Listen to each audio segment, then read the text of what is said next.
सीधे रुख करते अपने मेहमानों का जो इस वक्त मेरे साथ चर्चा में जुड़े हुए हैं। घनेंद्र भारद्वाज हैं, प्रवक्ता हैं आम आदमी पार्टी के, जो चर्चा में मेरे साथ जुड़ रहे हैं। डॉक्टर अनिल गुप्ता प्रवक्ता हैं भारतीय जनता पार्टी के, जो चर्चा मेरे साथ जुड़ रहे हैं। मोहम्मद आसिफ साहब हैं, कांग्रेस पार्टी के नेता, चर्चा मेरे साथ जुड़ रहे हैं। रमेश ठाकुर वरिष्ठ पत्रकार इस चर्चा मेरे साथ जुड़ रहे हैं। और निरंजन पोद्दार जी राजनीतिक विश्लेषक हैं, चर्चा मेरे साथ जुड़ रहे हैं। आप सभी लोगों का बहुत बहुत स्वागत, वेलकम। निरंजन पोद्दार जी, सर, कई चीजें सामने हैं, उसके बाद अब हम जब बहस कर रहे हैं, आपको भी लगता है कि कुछ फिशी है वहां पर? और भारतीय लोकतंत्र में कोई कांग्रेस पार्टी हो, आम आदमी पार्टी हो, विपक्ष कहता है लोकतंत्र की हत्या हो, ठीक है, वो अपनी जगह पर, उनके पार्टी का लाइन, वो अपनी बातें कहते हैं, लेकिन इंडियन डेमोक्रेसी में इतना भी अंधेरगर्दी तो नहीं है कि आप कुछ भी कर लो। वो 90s के दौर में जो होता था, बैलेट पेपर उठा के ले जाते थे, सियाही डाल देते थे, वो दौर तो अब नहीं है, कम से कम आज की तारीख में। देखिए धर्मराज जी, हम सुनते रहे हैं कि भारतीय जनता पार्टी के बारे में कि पार्टी विद डिफरेंस, और उसके बाद में जिस तरीके से भारतीय जनता पार्टी के अंदर भी हम बदलाव देख रहे हैं अब, लेकिन ये चीज समझ में नहीं आ रही कि इतना डिफरेंस आ जाएगा क्या। क्योंकि आज अगर मैं बात करूं इस बात की, तो निश्चित रूप से देखिए बहुत ज्यादा इस चीज को देख करके मेरे दिल को वेदना होती है। वेदना क्यों होती है? क्योंकि इसको आप केवल एक हठधर्मिता ही ना मान के चलें, इसको आप एक लोकतांत्रिक भ्रष्टाचार मान के चलें। और जहां पे भारतीय जनता पार्टी कहूं या नरेंद्र मोदी जी कहूं, जिस तरीके से ईमानदारी की और जिस तरीके से मोदी की गारंटी की जिस तरीके दम ठोकते हैं, तो कहीं ना कहीं देखिए निश्चित रूप से ऐसी जो घटनाक्रम होती हैं जहां पे ये इसको आप स्पष्ट शब्दों में यूं कह सकते हैं कि यहां पे आपने जो लोकतंत्र है, लोकतंत्र को आपने चुराया है। इसके अंदर आप कहीं कोई संदेह वाली बात नहीं है, क्योंकि अभी मामला कोर्ट के अंदर विचाराधीन है। लेकिन मेरे अपने विचार मैं बता रहा हूं, क्योंकि निश्चित रूप से आपको मैं बताऊं कि आप ये मान के चलिए कि 36 वोट पड़ते हैं, 36 वोटों के अंदर से 16 वोट वो है बिल्कुल एकदम प्योर और श्योर वोट होते हैं, लेकिन जो 20 वोट पड़ते हैं उसके अंदर एकाएक 8 वोट फेल हो जाते हैं। ये चीज किसी के गले नहीं उतरेगी, मेरे को लगता नहीं है कि ये चीज गले उतरेगी। उससे पहले जिस तरीके के घटनाक्रम हुए कि भाई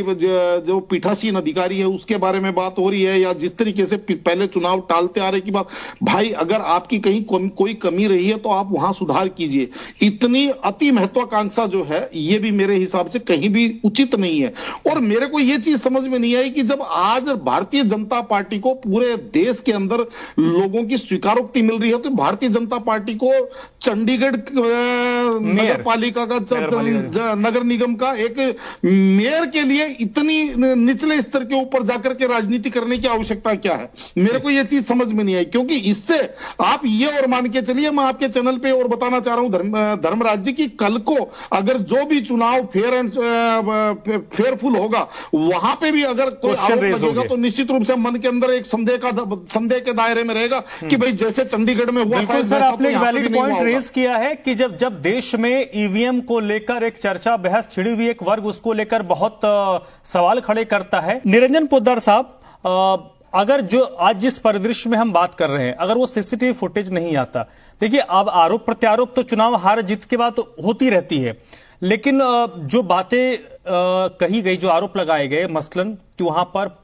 आम आदमी पार्टी या कांग्रेस का एजेंट नहीं था, दूसरा कि वो सीसीटीवी फुटेज भी सामने आ गई जिसमें वो पेन चला रहे हैं, तीसरा कि वो जो पीठासीन अधिकारी है वो किसी दल का ऑफिस बियरर है, तो उसके बाद ये मसला भी गंभीर हो जाता है। और वहां का जो प्रशासन है वो भी कहीं ना कहीं सवालों के घेरे में आ रहा है कि आपने ऐसे शख्स को, ऑफिस बेयरर को वो पीठासीन अधिकारी बनने क्यों दिया। दूसरी चीज कि जब तक वहां पर दो पार्टियों के एजेंट नहीं थे तो फिर गिनती कैसे शुरू हो गई, वो जो बैलेट बॉक्स था वो खुल कैसे गया। निश्चित रूप से धर्मराज जी, जितने सवाल आपके जहन में हैं, निश्चित रूप से सारे के सारे सवाल संदेह पैदा करते हैं। और यहाँ पे तो संदेह का मेरे हिसाब से कोई ज्यादा विषय भी नहीं है। और जिस तरीके से अभी भारतीय जनता पार्टी के प्रवक्ता कह रहे थे, देखिए आज मुझे ये बात कहने में कोई संकोच नहीं की, ये कह रहे थे कि भाई अदालत में है, अदालत में जाइए, अदालत फैसला करेगी। देखिए अगर सारी चीजें अदालत ने करनी है तो मुझे एक बात बताइए, इन न्यायाधीशों को पीठासीन अधिकारी बना देना चाहिए और इन न्यायालयों को वहां पे चुनाव कार्यालय बना देना चाहिए, उसके बाद में तो सारे के सारे चुनाव न्यायालयों में होना चाहिए, उसके बाद में लोकतंत्र का मतलब क्या रह गया ये बताइए आप मुझे। कि अगर इस तरीके के हर एक चुनाव अगर न्यायालय में जाकर के डिसाइड होंगे कौन सा चुनाव सही था कौन सा चुनाव गलत था, अरे कुछ परसेप्शन भी होता है, कुछ जो आंखों से जो हम जिसको कहते हैं जिंदी मक्खी तो कोई नहीं निकल सकता ना। अब यहां पे जिस तरीके से रमेश ठाकुर जी कह रहे थे, देखिए मैं इन्हीं की बात में एक बात और कहना चाहूंगा। मेरा यह मानना है कि अगर वहां पे मान लीजिए स्थानीय इकाई ने अति उत्साह में या अति महत्वाकांक्षा के अंदर ये कोई गलती करी, तो यहां पे भारतीय जनता पार्टी का जो केंद्रीय नेतृत्व है, विशेषकर जेपी नड्डा जी ने जिस तरीके से बधाई देने के अंदर इसके अंदर आतुरता दिखाई, मेरे को मैं आपको एक चीज और बताना चाह रहा हूं धर्मराज जी, मैं बहुत ही तुच्छ और सामान्य व्यक्ति हूं, लेकिन जब मैंने एक्स के ऊपर पढ़ा कि चंडीगढ़ का चुनाव भारतीय जनता पार्टी ने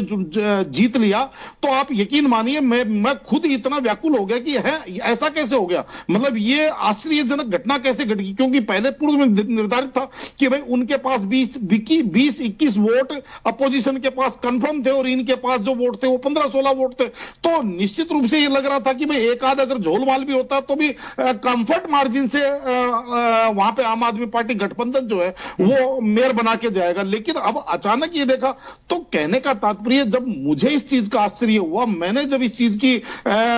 खोज खबर ली, तो वैसे जेपी नड्डा जी को भी आश्चर्य होना चाहिए था और उनको भी ये मेरे हिसाब से जिस हिसाब से बधाई दी इसकी बजाय उनको भी ये कहना चाहिए था कि भाई इस चीज को हम दोबारा से इस चीज को हम रिव्यू करवाएं, क्योंकि हमारी स्थानीय इकाई ने अगर कोई गलत करा है तो हम उसके ऊपर कारक मेरे हिसाब से ज्यादा बड़े होते। और जिस तरीके से भी रमेश ठाकुर जी कह रहे थे, मैं इनकी बात में एक छोटी सी बात और जोड़ना चाह रहा हूं कि जिस तरीके से 2024 के चुनाव संभावित चुनावों के अंदर भारतीय जनता पार्टी लीड बनाती हुई दिख रही है और ऐसा लग रहा है कि भारतीय जनता पार्टी एक कंफर्ट जीत की तरफ बढ़ती हुई दिखाई दे रही है आज की तारीख तक, तो कहीं ना कहीं आप ये मान के चलिए इन्होंने उस जीत के अंदर भी अपने आप के अंदर एक किरकिराहट पैदा कर दिया। जैसे हमारे यहां कहा जाता है ना, 1 किलो आटा में अगर आपने 1 चूंटी अगर मिट्टी डाल दी तो उसके अंदर जो किरकिर आती है, यानी कि खाने को जो बेस्वाद करती है, कहीं ना कहीं यहां पे वो प्रसंग आप ये मान के चलिए। तो ये इनको थोड़ा सा समझना चाहिए, क्योंकि आज जनता इनको जिस तरीके से स्वीकार कर रही है, अभी हिंदी बेल्ट के अंदर 3 राज्यों के अंदर जिन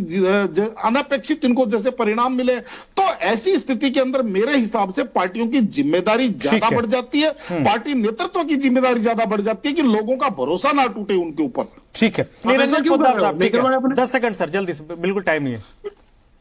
देखिए धर्मराज जी, मेरा यह मानना है कि जब भी कोई पार्टी हो, संगठन हो, व्यक्ति हो, जब वो बड़ा बनता है तो उसके बाद में उसके अंदर लचीलापन होना चाहिए, उसके अंदर एक जिसको कहते हैं सहिष्णुता होनी चाहिए। अन्यथा निश्चित रूप से आपको मैं बता रहा हूं, पहले भी इसी तरीके के आत्मघाती फैसलों से हमने जो बड़े बड़े जो दल हैं उनको पिछड़ते हुए घटते हुए देखा। ठीक है सर, भारतीय जनता पार्टी को आपने इशारा कर दिया, कई लोग समझ गए होंगे। बहुत बहुत शुक्रिया आप सभी लोगों का इस चर्चा मेरे साथ जुड़ने के लिए। धनेंद्र भारद्वाज जी, डॉक्टर गुप्ता जी, आसिफ साहब, रमेश ठाकुर जी, निरंजन पोद्दार जी। आज की बहस में बस इतना ही।